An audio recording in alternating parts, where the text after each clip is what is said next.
we've talked a lot about digital transformation. We've talked a lot about, where we're going with social media. We've talked a lot about how it's impacting contact centers. And what I've put together is a little bit of a compendium of a lot of research that identifies about 6 different trends that suggest where this industry is going in the future. And I've supported it with a lot of detail. So I asked you to kind of zero in on a lot of the numbers. You're going to see a lot of graphs, a lot of numbers, and we'll just get into it. And what we want to do is we want to start off with a simple graph. And does anyone know what this graph is by any chance? Anyone ever see this before? No, it's not Tim Searcy's signature. It's not the beginning of a flat line. It's what they call Gartner's hype cycle. And when we talk about technology, Gartner has identified about 1,900 different technologies. And he's put them through this hype cycle. And the way you describe a hype cycle is like this. I mean, the way you personalize a hype cycle is, one of the ways to do it is you start down here and say, here's the technology trigger. And the technology trigger is really the beginning or the immersion of a new technology that comes into play.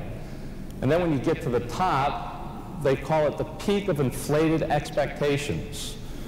And the peak of inflated expectations is really all about the hype. It's a lot of failures that go up on the top. There's a lot of successes.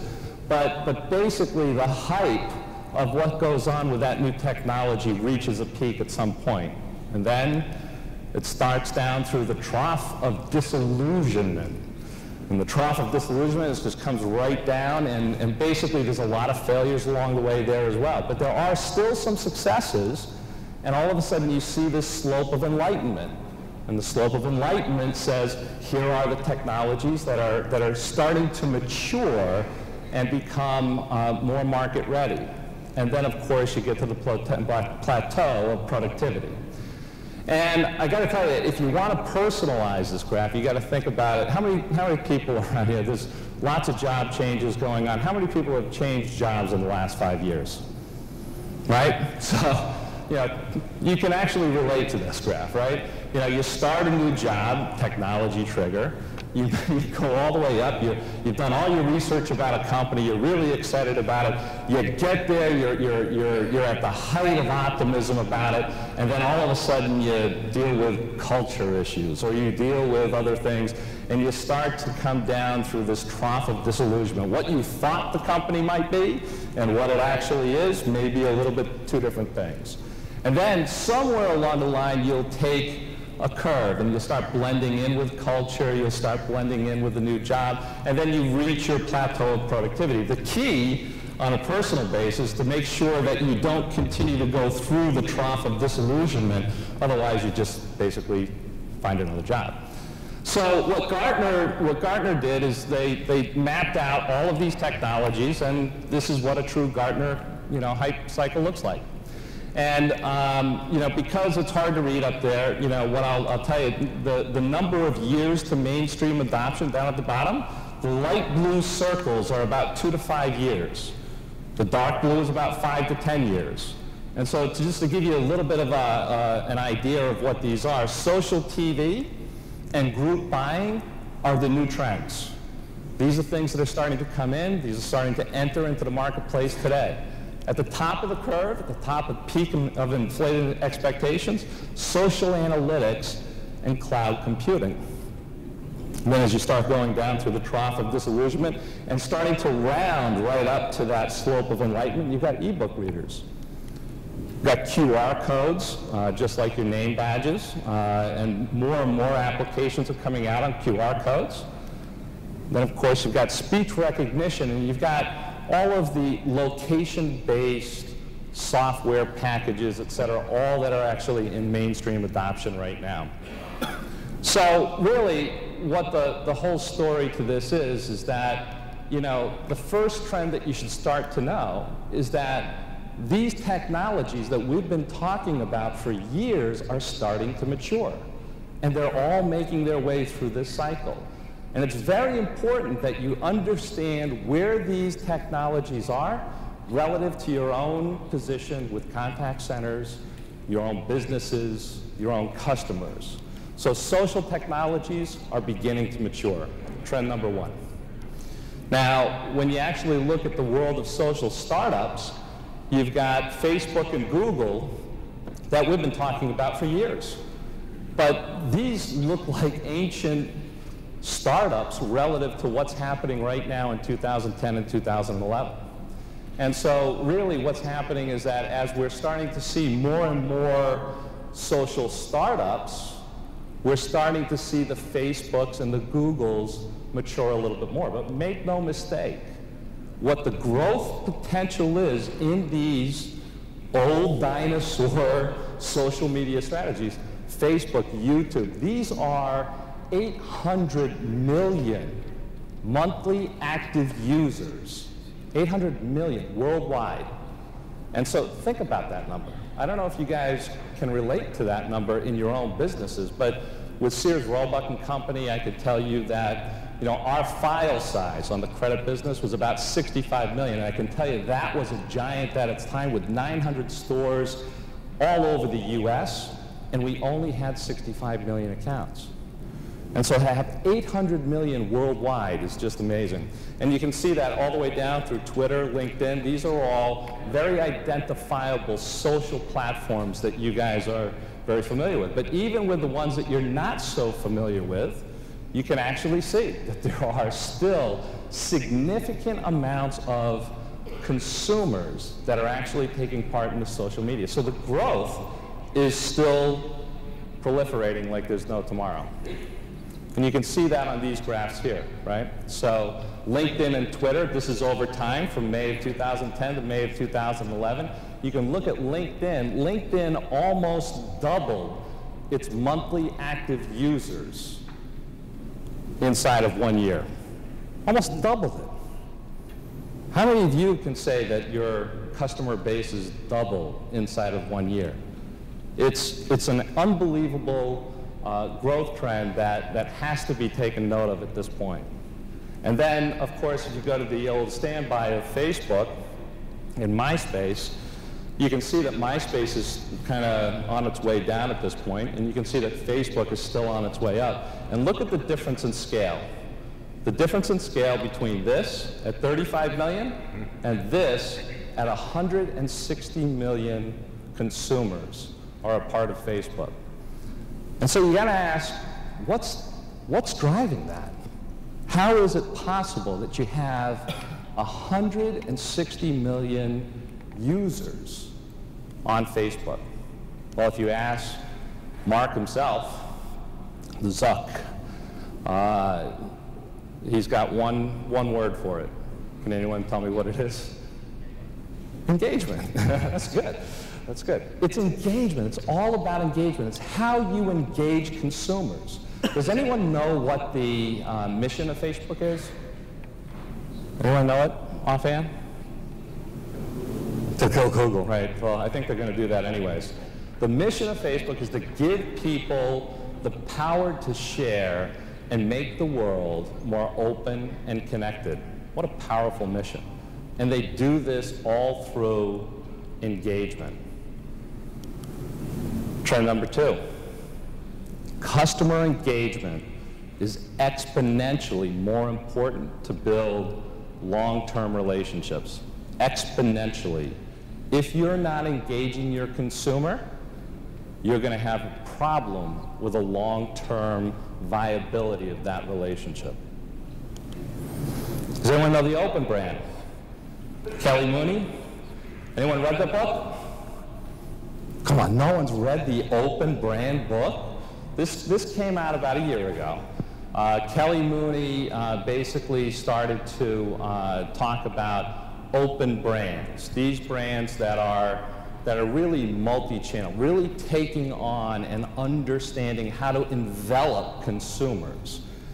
Any guesses as to what those kinds of companies are?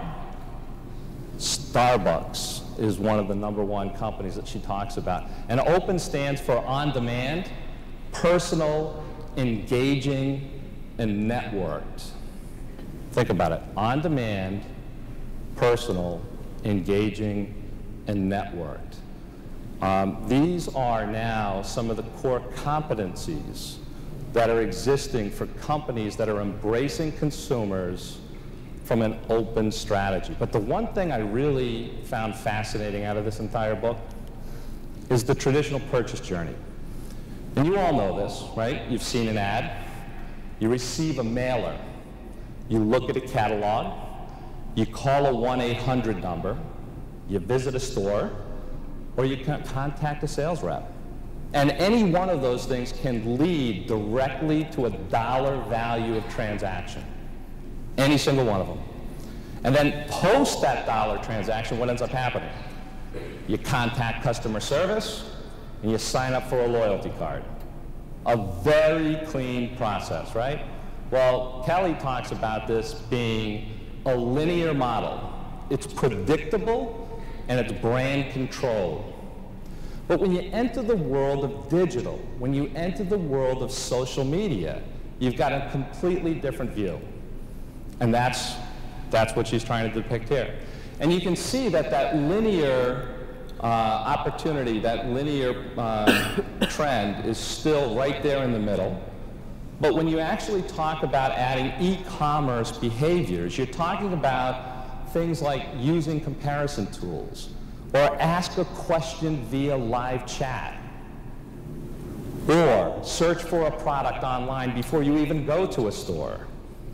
Review facts, the FAQs, frequently asked questions. All of this starts to become a little bit different than just a linear path. And when you add social web behaviors on top of it, it becomes a little bit more complex. Now you can peruse bloggers' posts. You can watch a YouTube video. You can link in from a friend's Facebook. You can shop from a neighborhood, lemonade stand. You can post a review and upload pictures. You can buy off of Craigslist, and you can set up products off of Craigslist. I mean, come on. The opportunities and the progression of this is becoming endless. And that's not all. There are real-time web behaviors. And when you add these to the picture, now you can't resist. You have to respond to that can't resist Twitter ad. You invite friends to co-shop with you. You get up-to-the-minute reviews on products. All of these are digital channels that are affecting purchase behavior today. They're going to affect the front end of the equation, and at the end of the day, they're going to affect the back end of the equation as well. Kelly describes these as nonlinear, multi-channel, and digital first. It's very important, digital first. Before you even go to a store, you're going to digital first. So we definitely have entered the age of the consumer. We've been through the age of manufacturing. We've been through the age of distribution. We've been through the age of information. We are now in the age of the customer. And these are empowered buyers that demand a whole new level of customer obsession. A whole new level of customer obsession. Now, American Express, one of my fond companies that I've worked for in the past, has really integrated a lot of what I'm talking about, the digital and the traditional paths, right? So here's the new journey of purchase path, here's the traditional journey of purchase path. So I want you to just take a minute and listen to what American Express is doing with this respect. Every day you tweet about the things you love. But what if those tweets could be more than just tweets? Now, when you sync your eligible American Express card with Twitter, tweets about the things you love can save you money on the things you love. Here's how. First, sync your eligible card with your Twitter account at sync.americanexpress.com/Twitter. Of course, your account information will be kept totally private. Then, be on the lookout for special offer hashtags. They could come from American Express or the brands and people that you're already following. Simply tweet the hashtags to have the offer loaded directly onto your synced card. Now, go use your synced card as you normally would. savings will be applied as statement credits on your account. No coupons, no printouts, no promo codes. It's that easy to sync, tweet, and save with American Express. To start saving on what you love, head to sync.americanexpress.com/Twitter. They'll kill me, but they're a credit card company. They're you know, at the end of the day, they have a very traditional purchase path, and they're now integrating it with all the social media. Leads us to trend number 3. Companies are going to need to develop multi-channel strategies, including self-service. And self-service has now become a prevalent part of the purchase journey in almost every transaction that's going on in a retail spectrum. So let's just move to a couple of studies that have been done. And you guys may have already seen some of this before. This is the millennial study done by Harris Interactive. And you know, as you have all this proliferation of new digital awareness and all this proliferation of all this data that people are you know, sending across the internet, a simple question is asked to the consumer. And the red here are millennials, and that's 19 to 29 years old. And the black here is the non-millennials, the ages 30 plus. And the question, what is your desire to control the collection and the usage of personal data? And I'm going to say that one more time. What is your desire to control the collection and usage of personal data? And the first thing that they all say is they want to know what data is being collected. Isn't that a little strange? What would you think that they would say? They would say, no, no, no, no, we don't want any data collected. That's not what they're saying. What they're saying is they want to know what data is being collected. As a matter of fact, if you think about privacy in the absolute terms of everything that we've been dealing with over the last 3 to 4 years, privacy is almost a misnomer. I mean, you get out on Facebook and you go through Facebook transactions, everybody's life is on Facebook. I mean, personal details that you would never get in any financial collection process at all, but all of these details are out there. So it's not that people don't want to share their data. It's that these people want to know what's being collected and they want to be in control. Another question, same study, level of responsibility for protecting an individual's online privacy. Now, this time, the red means that you're wholly responsible for it, and the black means that you're a lot responsible for it. Okay, so you're wholly responsible or a lot responsible for it. And so let me just read the question again.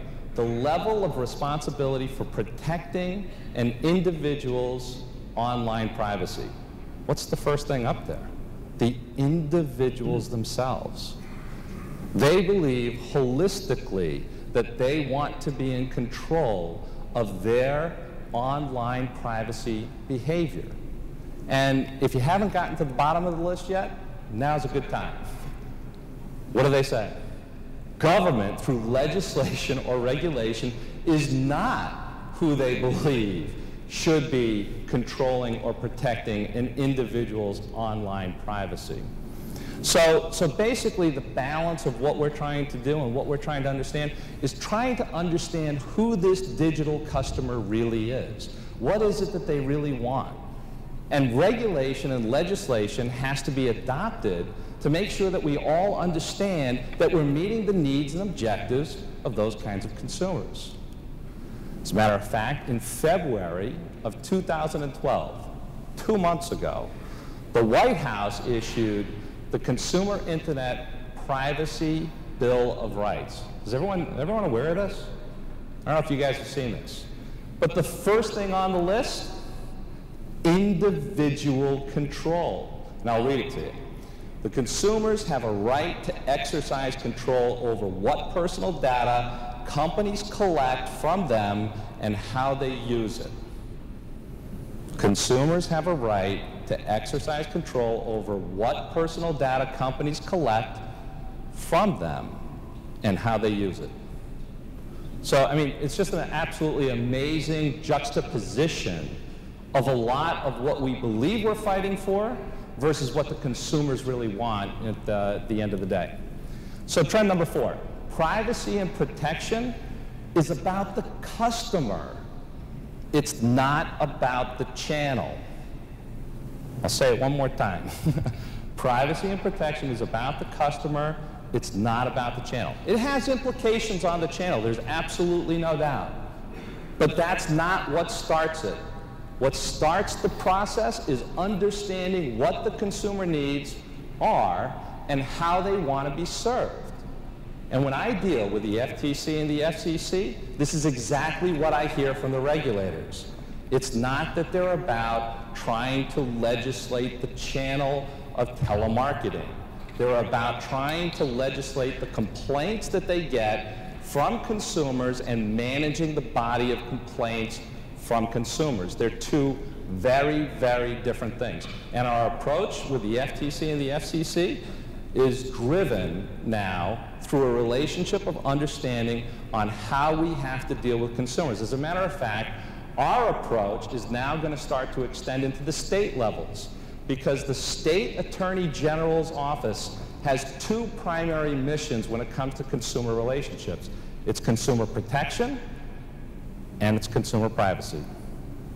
And so we now have actually forged a relationship with George Mason University for the Law of Economics and Consumer Development, so that we can actually sit down with them and talk to them about how we're going to regulate consumer affairs as we go forward.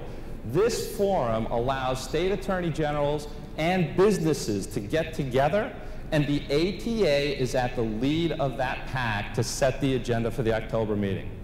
I'm going to tell you, this is a strong stance that it's the first strong stance that we've ever taken with the state attorney general, so that we can actually participate proactively in the development and understanding of how we're actually going to get regulatory control around a lot of the privacy and protection issues around consumers. So there are a few guys already in our association, like Possible Now, that have already pre-predicted this individual control, this control that consumers want. And you know, guys like Scott Fry and Possible Now have created a product about my preferences, and I'd like you guys to just understand a little bit about what our own membership is doing in response to all of this individual control. So I'll just play this tape for you here. There is no better way to personalize your multi-channel communications than to just ask your customers for their marketing, account servicing, and privacy preferences. Unfortunately, most companies lack the technology to handle the complexity of preference management. As a result, companies are not maximizing their ability to target relevant messaging at the optimal frequency through the preferred channel to achieve desired campaign goals. Companies also miss the opportunity to service their customers to produce raving fans, and are risking fines and brand damage from the potential of regulatory non-compliance in their multi-channel communications. If you're like most organizations, customer and prospect data is siloed across divisions, brands, and vendors. You're using CRM and campaign management systems to execute your multi-channel strategies. And rather than actual preference information, you're using things like purchase history, online activity, and third-party data to figure out what your customers want. The result? Too many untargeted messages going out with too little revenue coming in. Why not just ask them what they want? My Preferences from Possible Now collects, manages, and distributes consumer marketing, account servicing, and privacy preferences. It's a central repository for information on the products and services your prospects are interested in, and when and how they want to be contacted. My Preferences empowers you to collect preferences from every possible consumer touchpoint across your enterprise, such as websites, call centers, retail outlets, mobile devices, and social media. And because your customers can update their preferences as often as they like, the data is always current. The solution easily integrates with your existing infrastructure, so you can use preferences across your organization to facilitate effective one-to-one campaigns, which enhances the customer experience, improves loyalty, and increases response rates and revenues, so your marketing dollars go farther. How much farther? Targeted campaigns can produce up to 80% more revenue, and marketing waste can be reduced by as much as 75%. And as for meeting legal requirements, My Preferences has you covered. With our advanced certification engine, every campaign is certified compliant prior to execution, which is why we can offer a 100% compliance guarantee. The best way to understand your customers' preferences? Just ask. With My Preferences, you can. To learn more, call us today.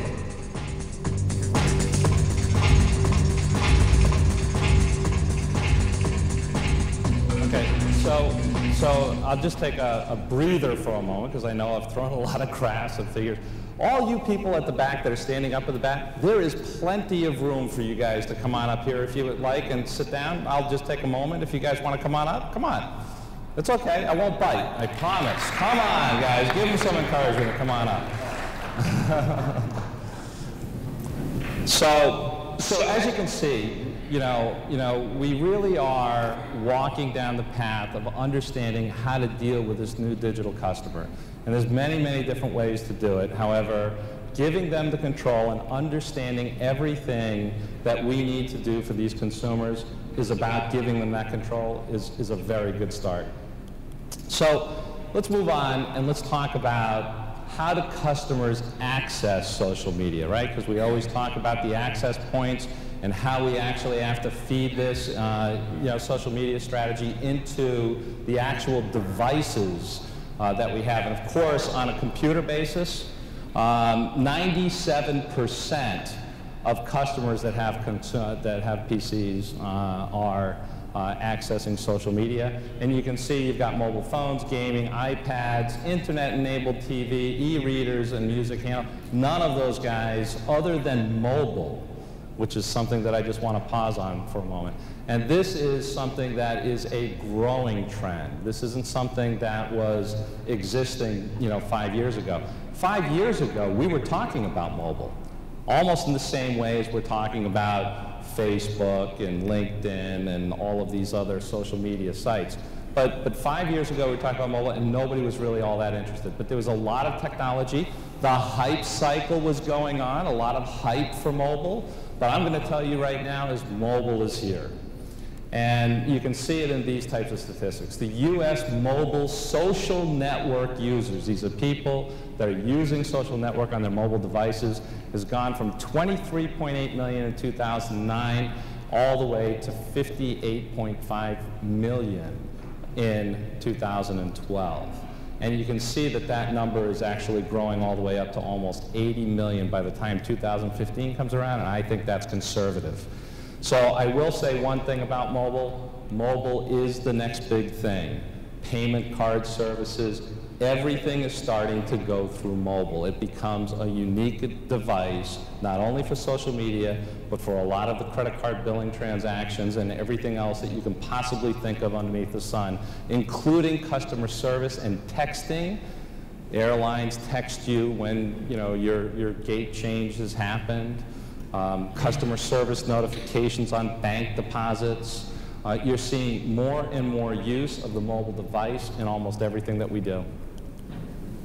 Our last note, last trend, is analytics. And we talk about analytics all the time. And every time I go to my senior management at places like American Express and GE, the first thing that they ask on any marketing spend is what? Where's your ROI? So that's a good question. Where's your ROI? How do you figure it out? Well, this was a study that was done back in 2010 and in 2011, and that number hasn't changed. 47% of the folks that have been interviewed in this, the senior level folks that have been interviewed in this program, are not able to measure. The jury is out. They really don't know what the ROI of all of this activity is. And I'll put more complexity to it, right? When you're in a multi-channel proposition, and you've got email, and you've got direct mail, and you've got call to activate, and you've got outbound telemarketing, and you've got social media, Facebook transactions, and you've got Twitter that's coming in, how do you control what the customer's reaction is through all of these channels? Nobody knows. I don't think anybody knows. Can anybody tell me in this room? Does anyone have a solution for this yet? This is one of the biggest solution drivers. Analytics is going to become a greater and greater part of what this equation is going to be all about. Understanding the totality of how we actually address customer needs and servicing those is really what the name of the game is going to be about at the end of the day. And so we really have to get down to a lot better understanding about analytics. Guys like 360 CRM, Mark Bomer. I know Mark Bomer and company have worked very hard on providing solutions in multi-channel environments for analytics. And I know the work is starting. We're just not at the point, I think, in any company that we can all say that we're actually comfortable with the end result of return on investment. So, trend number 6, analytics will play an increasingly more important role in ROI development as we go along. So, let's do a quick recap, okay? So, the first thing we talked about was maturing technology. The next thing we talked about was customer engagement. The next thing we talked about was multi-channel strategies. The next thing we talked about was consumer privacy and protection, mobile, and then analytics. These are the key trends that are here in 2012 right now that your association, what I'm working on, what the board of directors is working on, what the chapters are working on, are looking to try to help you find solutions for as you're engaging your customers out in the marketplace today. We need your help to understand more about these trends so that we can continue to drive more educational programs, more advocacy, and the development of a broader position for the association. Now, as we're doing that, I can tell you that our model for the association is not changing. So you keep on hearing about a lot of change. What I'm going to tell you is that our model for the association is not going to change. We're still founded on 4 pillars of excellence: commerce, the economics between each other, advocacy, education, and networking, right? And so these are the 4 pillars that we're going to use going forward. I don't care if you're in service, I don't care if you have you're a channel, position, or regulators or marketers. It doesn't matter. This association is the meeting ground for all of that, founded fundamentally around the customer. So our focus remains to be the ideal customer experience. None of that changes. But our paradigm is shifting. Our basic assumptions are shifting, and they have to shift. It's not because we want to force a shift, it's because the consumers are asking us to shift, and we have to respond to that. And that's what we're trying to do as we go forward in the next couple of minutes. So what I want you to do is say, look, we have to understand the broader implications of what we're actually dealing with. And there are global trends out there. And these global trends are starting to set the pace for how we're actually serving customer needs for 800 million Facebook users that are out there today. We know that there are increasing consumer needs because if you're starting with digital, you're going to end with digital at some point in time. We need to address how the consumer is going to be connected to everything that we're doing as we go forward. We know it's not about a single channel anymore. It's not about just call taking and call making. It's about everything around it: chat, email, social. All of this comes in, and I will tell you right now, I am a firm believer that the sales reps, the training, the infrastructure of contact centers will remain to be the hub of expertise and the leverage point for all of this service and marketing activity that exists as we continue to go forward. And then, of course, consumer privacy and protection legislation is expanding. It's not just at the federal anymore.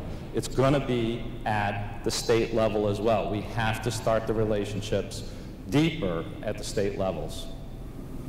So with that, the American Teleservices brand has been a brand that has served us well over 30 years. It has been a mainstay in everything that we do. But the global trends, the broadening of our agenda is everything that is about adopting a new brand. And that new brand is, I'm not going to go there right now. So what I'd like to do is I want to tell you guys that when we're actually talking about changing a 30-year-old brand, we're not doing this lightly. We're not doing this in a vacuum. We're doing this through representation of all of you. And we have very strong leadership at the ATA. We're very blessed on that. I'm very blessed with a very strong national board of directors. And for that, I'd like to ask all of the national board of directors to please stand and come on up and join me up on the stage, please. And you can give them all a round of applause. Yes, absolutely.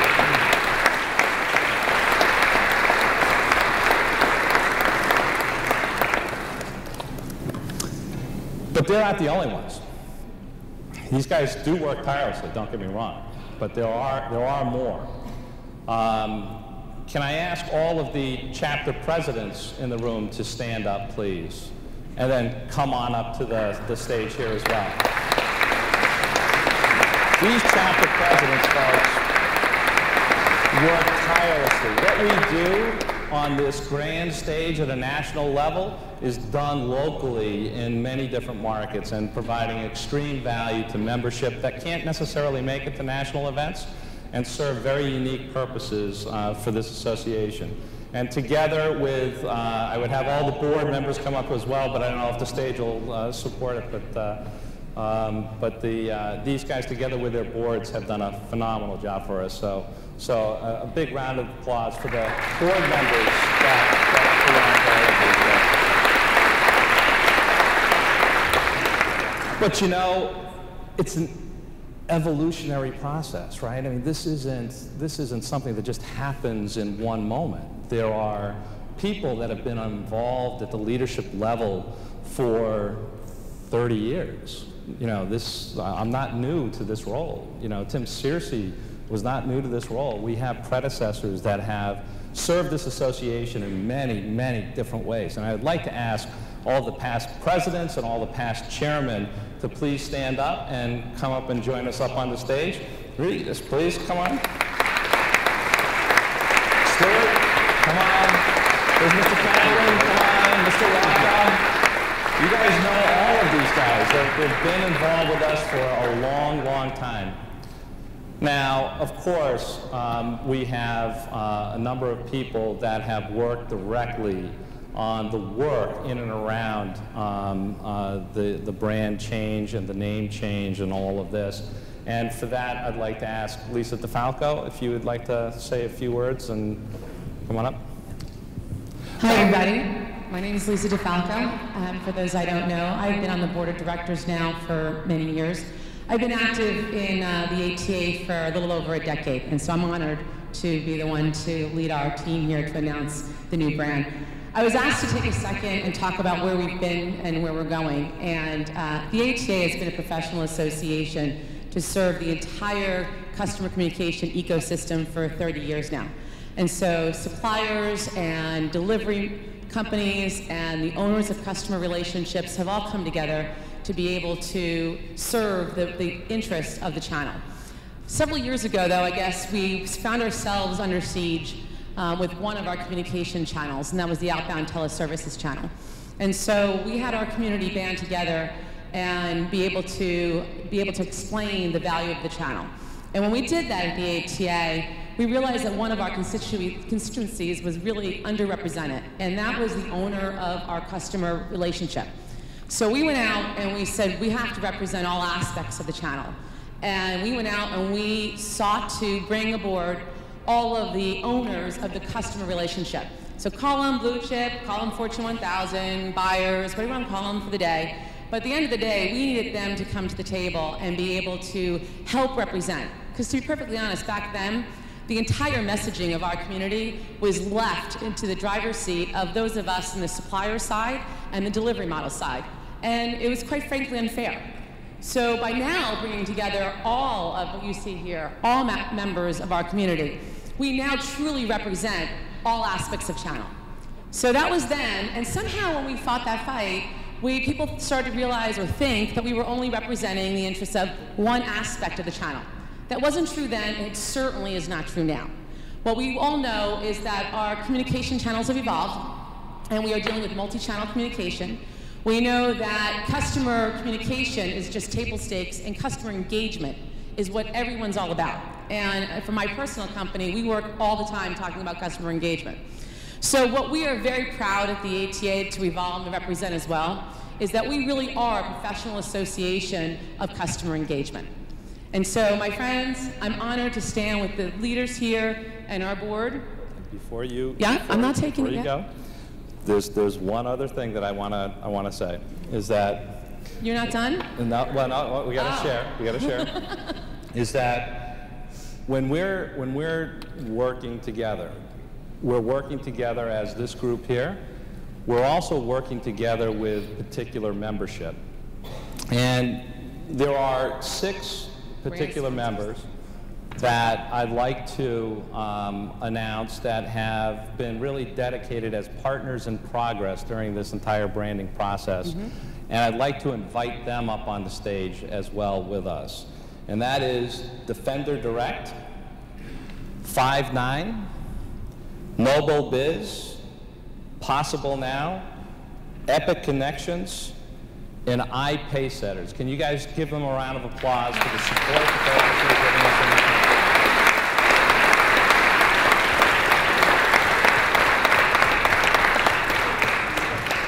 So these companies, as they come up and join our leadership team here and all of the volunteers that we are that have made this community so strong, these folks have actually stood out in front and helped us really drive the new brand.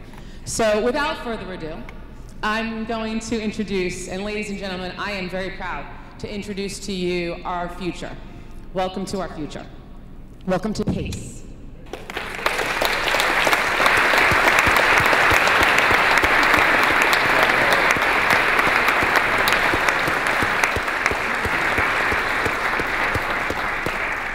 So PACE, as I said earlier, is our professional association of customer engagement. That will be the new brand for the ATA.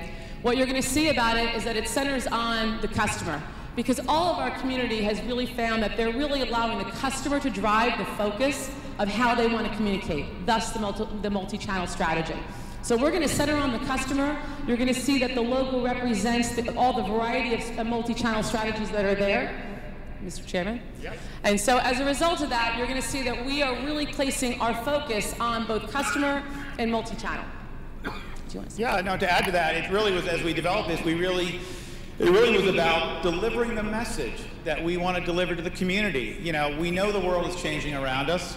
You know, we've all heard that. Phil's done a great job explaining sort of the trends.